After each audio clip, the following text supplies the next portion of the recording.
So this is it. Today is the day that this car is going in to be traded in and get my new vehicle. I think I'm going to do a video of the delivery and maybe upload a little bit later. It's just so that I have a record of it. So yeah, this is my last day with the TTRS. Just took the kids to school. Now, as you can hear, there's a load shedding in South Africa. The generator is humming in the background. But yeah, let me do this one quickly so that I can show you what I think of this car. Just some final thoughts. So as you can see, the car is still in very good condition. I've only had it for 5 months. It's only done about 2,200 kilometers or so, mostly around town, mostly just fetching the kids, maybe going to a short trip to Johannesburg and back. I'm based in Pretoria in South Africa. That's roughly about 120 kilometer drive return. So yeah, now I haven't really pushed the car, but every now and then I do, get a bit heavy-footed, for the first few gears, and just to feel the exhilaration and the thrill.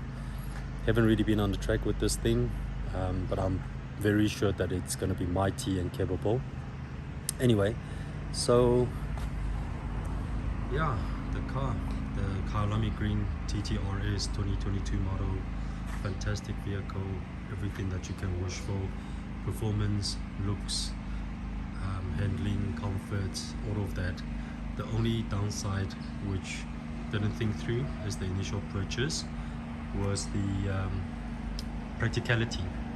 Now, in terms of a person who, not necessarily single, but maybe with a small family, with the kids that are about 2-3 years old, maybe, you can still fit a family of 4. However, my kids are 4 and 5 now. The legs are getting longer, the arms are getting longer, and obviously the temper tantrum also gets a little bit longer, if I can call it that. So yeah, the rear seats are just a little bit too cramped for the 2 kids, and yeah, it's just ultimately nothing that I can do to change it physically, despite the fact that it is such a fun car and it's just such a nice looking car. I mean, if you look at it, not only in this color, but just the whole blacked out everything, the 20-inch mags, the 8-piston caliper, it's just fantastic. Blacked out mirror, this wing, which is probably the best of its kind on this car out of all the generations that I've seen. And you can see it's just really a fantastic, it's a beautiful car. I mean, let nobody tell you that this is a hairdresser's vehicle. I can tell you that's one hell of a car enthusiast hairdresser. But yeah, for those people who have never driven this car, you probably don't know this, but it is really fast. And yes, there is a bit of turbo lag, but so is a lot of the modern vehicles. I mean, this thing is 2.5 liter, so there is a bit of a low down torque that should be a bit lacking in most cases. But once it's on song, once the boost comes in, it's incredible. I mean, this thing is really fast. Let nobody tell you that this thing doesn't handle, because the engine is too far, ahead of the wheel axle, the front axle, whatever. I can tell you this thing is fast, and it can handle corners. On a daily drive, you cannot fault it. I mean, it's comfortable. It's got a magnetic ride, which is adjustable damping. Put it in comfort mode or whatever. It's just amazing vehicle. And all in all, it's really quality. It's well built. The sound insulation is good. A lot of the journalists talk about this thing being on the noisy side. I have no idea how they measure with the decibel meter or what. As far as I'm concerned, this thing is quiet, just like my Audi S7 that I had previously. The wheels are obviously big with very thin tire walls, so you can feel a little bit of the road, but nothing serious. It was never really upsetting in any way. The magnetic ride just dampens everything so well. It stiffens up when you need to be. The steering feel can be a little bit vague because I think, you know, with all these electronic steering nowadays, it's just not gonna be the same as hydraulics. Doesn't matter how they try or simulate.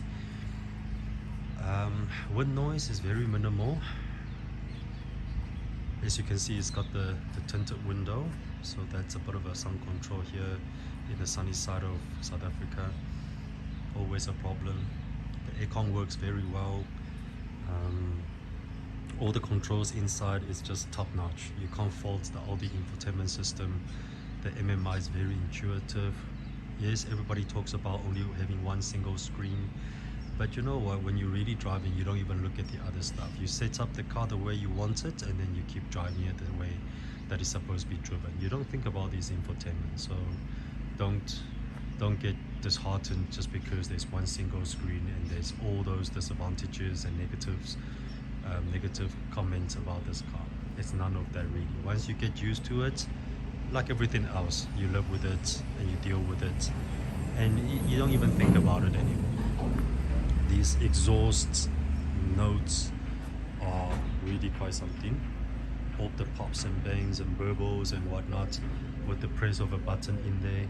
It's that easy. Very switchable. All the performance, if you want to, you dial it down. If you want to, you dial it up, whichever way you want it. It's really got not just dual personality, probably I would call it multiple personality. In comfort, going through bumps and irregular road surfaces, it's like driving a normal sedan or hatchback. But on a highway where it's a little bit smoother, you want it to be hugging the road, put it in sports or dynamic, it just goes. I mean, there's never one time that I doubted that I was going to lose traction. It's just not even in the question. So I mentioned about the performance, about the handling, about the looks, about the exterior finishes. I mean, it's really one of a kind. And funny enough, in South Africa, the TTRS is actually cheaper than the new RS3, whereas overseas the RS3 is considered the less expensive option. So yeah, price-wise, it's also justifiable to get this one over the RS3 if you don't need that back seat practicality. The boot is relatively big for a car of this size. I mean, the whole thing is just so simple and it's just so nimble. It's just, everything is just so perfect for a car of this size. And make no mistake, I mean, this is obviously not an SUV, it's not a people mover, it's not a, you know, so don't expect any of that, really. If you're going for a car of this nature, you know you're after its uniqueness, you're after its personality, you know, you're after the performance, the handling, the driving pleasure. Now I have to say, because you're so well cocooned, sometimes you don't realize the speed that you're doing, you don't realize the road surfaces that you're on. So maybe that's why some people say that it's very neutral. Some people like to call it the lack of personality, but I disagree, because at the end of the day, we all have different personalities. What suits one enthusiast is not necessarily the same for the other. So I think it's up to the individual to decide, you know, what car suits them. I mean, for me, this suits my driving style on a daily basis. That's why I wanted to use it as a daily, for no other reason, because of comfort and all of that. I mean, it's a very sophisticated choice. So yeah, that's a lot of rambling. I'm gonna miss this car tremendously. Only had it for 5 months, but I think during the 5 months I've come to really appreciate what this car has to offer. And as I said, despite all the negativity around the TT in general, this is just a fantastic car. Another thing which I forgot to mention, it's unlike a lot of its rivals that it's got sort of like a lower sporty suspension. This thing, if you look at it, it clears bumps with no questions asked. Even those very round and they really want you to stop type of bumps, it's just, there's no problem with it. It looks low enough for the aero, so it still looks very cool with the stance. but it's high enough for you not to worry about everyday driving, you know, curbing it in the front or something. I mean, obviously you can't go onto one of those, you know, SUV kind of curbs, but with the normal, more considerate type of parking curbs, it's no problem. I've never scraped the bottom once. It's just really well thought out. Really well thought out. Unfortunately, it's not to what I was expecting in terms of the rear seat space, and that's really the main reason that I'm selling this car now and getting a bigger vehicle. Definitely gonna miss this one, but also excited for the next one to come, which I'm gonna be fetching in the next hour or so.